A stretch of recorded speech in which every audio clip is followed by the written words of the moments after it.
ଖାଇକି ଆସିଛ ତ? ଯାହାକୁ ଯାହା ପଚାରିବୁ ସେମାନେ କହିବେ ତମେ ଖାଇକି ଆସିଛ? ତମେ ପକ୍ତି ଖାଇଛ? ଖାଇଛ? କଣ ଖାଇଲ? ତମେ କଣ ଖାଇଛ? ତମ ନାଁ କଣ? ପୁଷ୍ପା, ବର୍ଷା। ହଉ ତମେ କଣ ଖାଇକି ଆସିଛ? ମୁଢି ଚିନି। ତମେ କଣ ଖାଇଛ? ପୁରୀ ଖାଇଛ? ସକାଳୁ ମାମା କରିଦେଲେଣି। ହଉ ଗୁଡ୍, ତାଳି ଦେଇଯାଉ ଗୋଟେ ମାମା ପାଇଁ, ମାମାଙ୍କ ପାଇଁ ତାଳି ଦେଇଯାଉ, ମାମା କରି ଦେଇଦେଲେ। ତମେ କଣ ଖାଇକି ଆସିଛ? Biscuit challenge. ନୂଆ ପାଠ ପଢିଆ। ତମେ ପଇସା ପତ୍ର କୋଉଠି ରଖୁଛ ସବୁ? ବ୍ୟାଙ୍କରେ ରଖ। ଆଉ କୋଉଠି ରଖ? ଆମେ ଘରେ ରଖୁଛନ୍ତି ବାଂଶର, ମନି ପର୍ସର। ବ୍ୟାଙ୍କରେ ରଖ କି? ବ୍ୟାଙ୍କରେ ରଖିଲେ କଣ ହବ? ଆମର କଣ ହବ? ଚୋରି ଆଉ ହେଇପାରିବନି। ଯେତେବେଳେ ରହିଲେ ଆମକୁ ସୁରକ୍ଷିତ ରହିବ। ସୁରକ୍ଷିତ ରଖୁଛ ନା? ବ୍ୟାଙ୍କରେ ରଖୁଛ ନା ପଇସା? କିଏ ରଖୁଛନ୍ତି ତମର ପଇସା? ତମର ବହି ଅଛି ନା? ପାସବୁକ୍ ବହି, ପାସବୁକ୍ କାର୍ଡ, ପାସବୁକ୍ ବହି ହାତ ଟେକିଲ। କୋଉ ମାନଙ୍କର ଅଛି? ନିଜର ପାସବୁକ୍ ବହି ଅଛି ନା? ନିଜର ନାହିଁ, ମାମାଙ୍କର ଅଛି। ହଉ ଠିକ ଅଛି, ତାଳି ମାମାଙ୍କର ଅଛି। ହଉ ଆମେ ପାସବୁକ୍ ବହି ଖୋଲିଦବ। ଆମେ ବହି ଯୋଉ ପଇସା ସବୁ କୋଉଠି ରଖୁଛନ୍ତି? ବ୍ୟାଙ୍କରେ। ବ୍ୟାଙ୍କରେ ରଖିଲେ କଣ ହବ? ଚୋରି ହବନି। ଆଉ କଣ ହବ?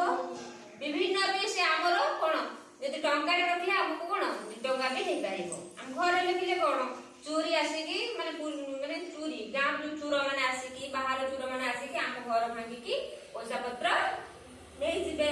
କିନ୍ତୁ ବ୍ୟାଙ୍କରେ ରଖିଲେ କଣ ହବ? ନେଇପାରିବେନି। ଆମେ ସୁବିଧା ଟାଇମରେ ଯାଇକି ଆମେ ଉଠେଇକି ଆଣିକି ଆମ କାର୍ଯ୍ୟରେ ଲଗେଇ ପାରିବା। କିନ୍ତୁ ଆମେ ଯଦି ଘରେ ରଖିଦେବା ସେଟା କଣ ହବ? ଚୋରି ହେଇଯିବ। ବାସ୍। କିନ୍ତୁ ବ୍ୟାଙ୍କର କାର୍ଯ୍ୟ ହେଲା, ମାନେ ବ୍ୟାଙ୍କର କେଉଁ କେଉଁ କର୍ମଚାରୀ ଅଛନ୍ତି? କଣ ବ୍ୟାଙ୍କ ମ୍ୟାନେଜର ଅଛନ୍ତି, ଆଉ କିଏ ଅଛନ୍ତି? ହିସାବ ରଖିବା ପାଇଁ କର୍ମଚାରୀ ଅଛନ୍ତି, ବିଭିନ୍ନ ପ୍ରକାର ଆକାଉଣ୍ଟାଣ୍ଟ ଅଛନ୍ତି, ଆଉ କିଏ ଅଛନ୍ତି? ବାସ୍, ସବୁ ପ୍ରକାର ଅଛନ୍ତି। ରଖିକି ସେ ହିସାବ ରଖନ୍ତି।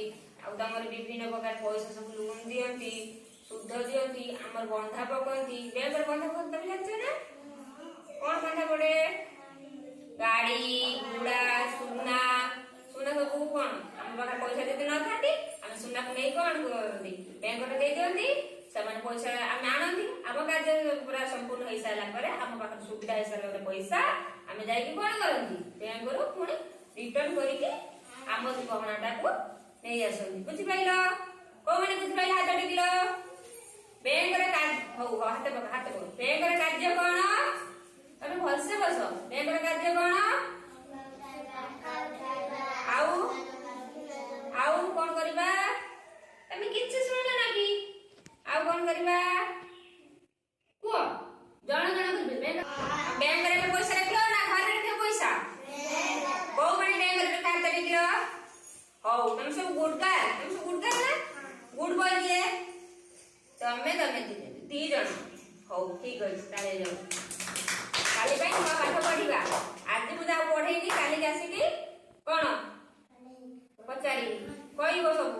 ନ କହିପାରିଲେ ମାରିବିନି, ତମକୁ ଆଉ ଥରେ ବୁଝେଇ କହିବି ହେଲା। ବୁଝିପାରିଲ?